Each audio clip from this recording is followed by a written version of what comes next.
प्रश्नपत्र लीक को लेकिन विरोधी दल जो भाव में तांकर आचरण और उच्चारण प्रदर्शन करुछंती ये निश्चित भाव में गोटे सभ्य समाज को एवं शिक्षित समाज को व्यथित करुछि।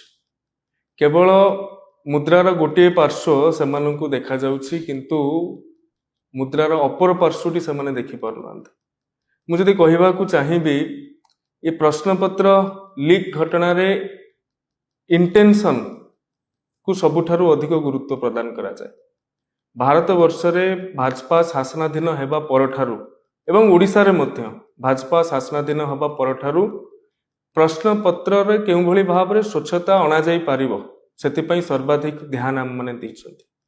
आपण माने जानिथिबे जे कांग्रेस सरकार जेतेबेले केंद्र रे शासनाधीन थिला सेतेबेले 2004 मसिया रे एआईपीएमटी पेपर लीक रो कथा अछि। 2006 रे सीबीएसई क्लास 12 रो अकाउंटेंसी पेपर रो लीक रो कथा अछि। 2007 रे एआई ट्रिपल पेपर लीक कथा अछि। 2008 रे पीएमटी मे 2011 रे एआई ट्रिपल 2012 रे एम्स एंट्रांस पेपर 2013 2014 ये अनेक उदाहरण सेतिरे अछि।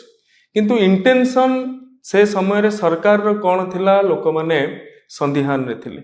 सेहि भली भाव रे ओडिसा रे मध्य 2015 मसिया रे police recruitment paper leak matric paper leak 2019 रे हिची एवं ओटीईटी रे तो क्रमागत भाव रे प्रश्नपत्र प्रकट हेउतला। 2016 मसिया कहंतु 2019 मसिया कहंतु 2022 मसिया कहंतु लक्ष लक्ष आशायी छात्र छात्री प्रति को व्यथित करुला। से भली ओडब्ल्यूएससी रो जेई एग्जाम 2023 रे जो भली भाव रे केलेंकारी हेतिला ताहा सभ्य समाज शिक्षित समाज को मध्य व्यथित करिछि। किंतु से समय रे गोटिए कथा सर्वसाधारण रे थिला जे सीट बिक्री चलिछि। परीक्षा रे पढ़िबा ठारू परीक्षा रे सीट किनिबाटा अधिक योग्यतार मापकाठी बोली साधारण रे चर्चा आलोचना होतला। किंतु वर्तमान समय बदलिछि, शासन व्यवस्था मध्य ओडिसा रे बदलिछि।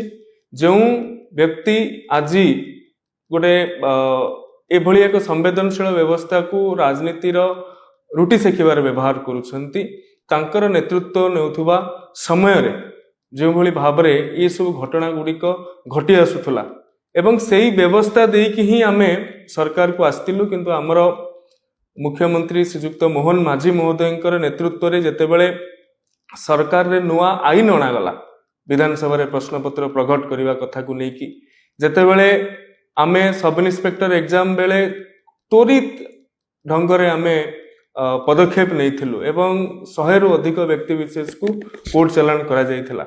से समय रे गोटे सरकार रो इंटेंशन सामना को आस्तला।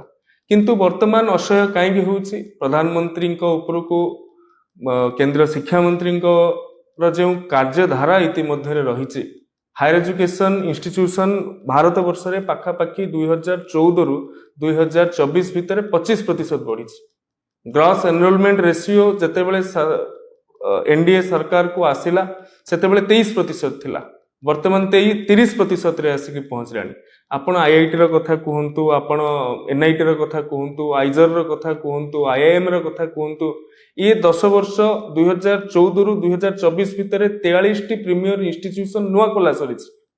जो समय रे 2014 पूर्व ताहा विभिन्न राज्य गुड़ाक पई स्वप्न थिला, आज ताहा वास्तवतार परिणत होइछि। तेणु किछि राजनैतिक दल वर्तमान छात्र आंदोलन को जो भाव में भ्रमित करुछंती एवं केंद्र शिक्षा मंत्री जो प्रयास रही जातीय शिक्षा नीति को लागू करिबारे पीएम श्री रो कथा कहंतु, पीएम उषा रो कथा कहंतु, निपुण भारत मिशन रो कथा कहंतु, ये सब को लागू करैला परे गोटे उपनिवेशवादी मानसिकता रे जो भाव में भारतीय शिक्षा व्यवस्था जर्जरित होउतिला सेथुरु मुक्ति मिलिछि। ए आंदोलन को बा ए प्रकार घटना को कौ माने निया दउछंती जो मानकु बाधिछि जातीय शिक्षा नीति 2020 रो अनुपालन ओडिसा रे मध्य होई नथिला।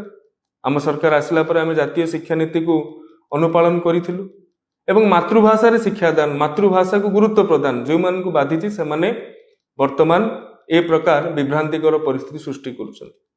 जो मानकु बाधिछि जरूरीकालीन परिस्थितिर कथा पाठ्यपुस्तक स्थानित हवा जो मानू बाझी सर्जिकल स्ट्राइक भारतीय सेनार परम सूर्यर कथा पाठ्यपुस्तक स्थानित हवा एवं जो मानू भी बाधिची मुगल साम्राज्यर जो प्रकार कला कारनामा थिला ताहाकू हटेई दबा जो मानू बाधिची जे आंचलिक भाषा गुड़िकर गुरुत्व सर्वभारतीय स्तर में बढ़िबा से मान ही कथा को विभ्रांति करुचंती किंतु ए विभ्रांति बेसी दिन रो नुहे निश्चित भाव में भारतीय छात्र समाज भारतीय युव समाज सजग हेलानी यार जवाब निश्चित भाव में आगामी दिन में दे पारिबो।